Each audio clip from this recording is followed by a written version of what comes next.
याद छ अझै ती दिनहरू होइन, जुन समयमा मैले यो पढेको स्कुल, मैले जति पनि विद्या हासिल गरेँ लगभग 50% पढाइ मेरो यही विद्यालयमा भएको थियो।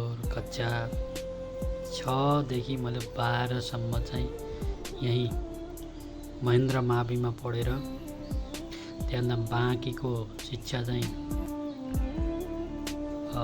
कलेज लाइफ चाहिँ यता बुटोलमा र बाँकी स्कुल लाइफ +2 सम्मको लाइफमा मैले जति पनि त्यहाँ बिताएका ती दिनहरू यो मनस्पटलमा अझै याद छ।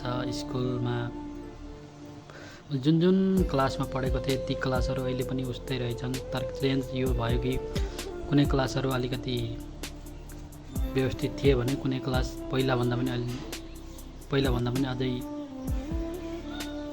नमिलेको भन्नाले त्यो अलिकति नराम्रो भएका थिए कुनै क्लासहरू।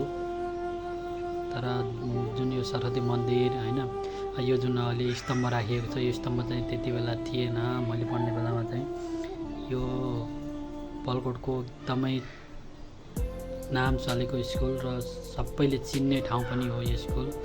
स्कुलका प्रत्येक कोठाहरूलाई मैले भिजिट गर्न अवसर पाएँ र त्यहाँ कोठामा लेखेका राम्रो स्लोगनहरू, राम्रो भनाइहरू पनि त्यहाँ थिए। ती कुराहरूलाई पनि फेरि मैले मेरो मनस्पटलमा रिपिट गरेँ कि म जब क्लासमा छिर्दाखेरि ती कुराहरू देखिरहेको थिएँ।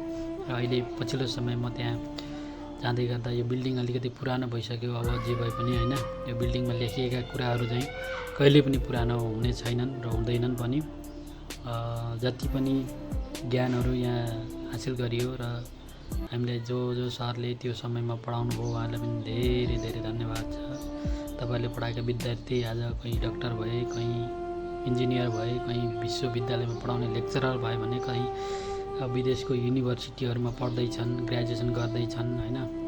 यहाँका जो कोही पनि विद्यार्थी हुनुहुन्थ्यो उहाँहरू चाहिँ राम्रो संस्थाहरूमा राम्रो पदमा चाहिँ अहिले पनि हुनुहुन्छ र अहिले पनि क्लास राम्रो यो स्कुलमा विद्यार्थी सङ्ख्या घटेको भन्ने चाहिँ मैले सुनेको छु। तर पनि यो स्कुलमा जाँदाखेरि सबै ती पुराना दिनहरूका क्लासका दिनहरू, क्लास बङ्क गर्दाका समयहरू, पढ्दाका समयहरू, सबै कुराहरू चाहिँ यो दिमागले रिपिट गर्न चाहिँ पायो, रिभिजन गर्न पायो होइन। त्यही भएर म चाहिँ यो एउटा मेरो मेमोरीको लागि पनि फेरि गएको बेला यो भिडियो बनाउन एउटा मौका जुर्यो र मैले यो आफूले पढेको स्कुल र आफूले बिताएका बालापनका समयका ती यादहरूलाई फेरि रिभिजन गर्ने एउटा अवसर मिल्यो।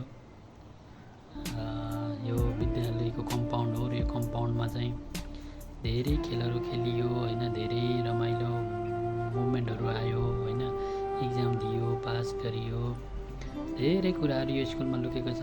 अब भनिसाध्य नै छैन होइन, स्कुलमा कति धेरै मेमोरीहरू छोडिएको छ, कति धेरै यादहरू छ स्कुलको। माया लाग्छ आफूले पढेको स्कुल, तर चेन्ज चाहिँ हुनुपर्छ, राम्रो